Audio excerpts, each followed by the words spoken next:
So let's talk a little bit about what is it that we're looking for then. So what did attachment theory teaches us about relationship? Okay. In my interpretation of it, it's very close to what the theory is, but the way I explain it is that it taught us that we're actually looking for two things in relationship. We're looking for the feeling of connection, and we're looking for the ability to individuate, to be ourselves. And I want to break it down a little bit more and explain what it means. Okay? In the research name, the connection is called a safe haven. It's basically a place for you to feel like you can come back to. Again, I'm using this picture over here of a baby. I don't know how many of you can see it, but it's kind of a baby resting on a parent. And there's something very potent about this picture. Usually when you look at it, there's some kind of an emotional reaction happening to all of us because we recognize this. Either we recognize it because we had it, or we recognize it because we want it. Okay? And what is it that we want? We want that feeling of like, I can feel safe with you. I can feel secure that you're here for me, that you appreciate me, that you love me, and that you're there for me. Like when I need you, you're there for me. Okay? And that's the safe haven, or the connection side, the way I call it. And there's another side to it, the individuation side. In the name of the theory, it's called a secure base. A secure base means that there's someone safe that helps me actually go out into the world and explore and be myself and kind of find what's interesting for me and find what I want to do and find who I am. Right? Imagine that toddler, of like 2 or 3 years old, already walking a little bit. And what they do is they start to walk away from the parent a little bit. They start venturing out. They go, a few steps, and then they stop. And what do? They look back, right? They look back, they check and say, okay, are you still there? Yes, okay. Now I can go a few more steps. And then they stop, and then they check, are you still there? And if you're not there, or if they get too scared because it's too far, they run back, right? So they run back into the safe haven.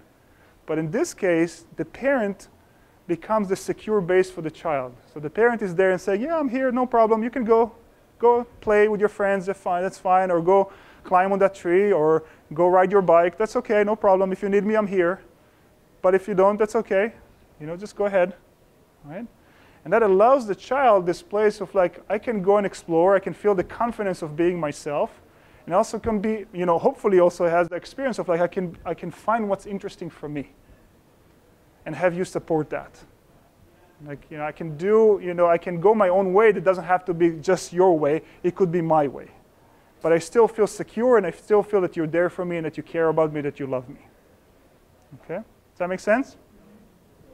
So, what's interesting about that is that when you look at, those two motivations, we actually, all of us look for that in our relationship. And if you try to see also why we get into problems with our partner, why we get into communication problems, or why we get into fighting and being disappointed and being frustrated, usually it boils down to one of those two things. Okay? So I'll give you an example. I was working with a couple this week, and they both work full-time, and they have a child. The child is about 2 or 2.5 years old right now. So of course it's a lot, for every couple to handle all of this and the business of life. And the main argument that they had is about how many hours, it's a heterosexual couple, how many hours the woman is actually working in her job. The husband was actually not happy with it, and he said that, they were much better off when she was working less hours. And this recent few weeks, she was working a lot, and he wasn't happy with it. And they were starting fighting about it because he said, like, you promised that you're not going to do this, and your promise is going to only be a week. You have a week of stress and work, but then you're going to come back and you're not around. And the woman was saying, but it's like, I told you it's going to be hard, and right now, and I don't feel like you're supporting me. And what can I do? It seems like I try to go home, I'm trying to talk to you, and you're not really sharing with me what's going on with you. And he was saying to her, well, you talked to me in like 9:30 at night after I've been at work myself, and I took care of our child for a few hours before you came home. So of course I'm not available to you. Of course I don't want to talk to you. Okay? So it's a kind of a common probably argument to have between couples. But if you try to listen to it a little bit from this angle right now, you might start to feel those principles under that. Okay? Basically what he's telling her, we're low on connection. When you work so hard, I feel more alone. And I miss you. And it's really hard on me. Okay? Usually doesn't say that. Most couples don't know how to speak that language, and that's part of why they need some help. To learn how to speak that language, to learn to identify what's really going on for them, what's really they're needing. Okay? But that's what's really going on for him. He's saying, basically, I feel alone.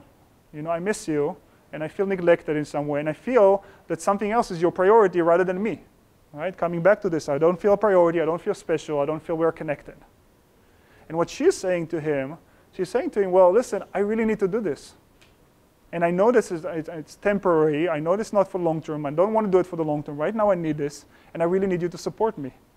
So she was saying to him basically, this is my decision, and I feel like I really need this, and I really need your support. I need you to support my own autonomy, my own decision, my own space, and knowing that I'm doing it from a loving place and I still love you and there's nothing about our relationship and I hope to come back as fast as possible, but right now, this is my decision and please support me. All right? So they were basically arguing over connection and individuation. And if you listen to a lot of the conversations a couple have when they're fighting, it actually boils down to one of those things. You know, people tend to fight over many, many different things.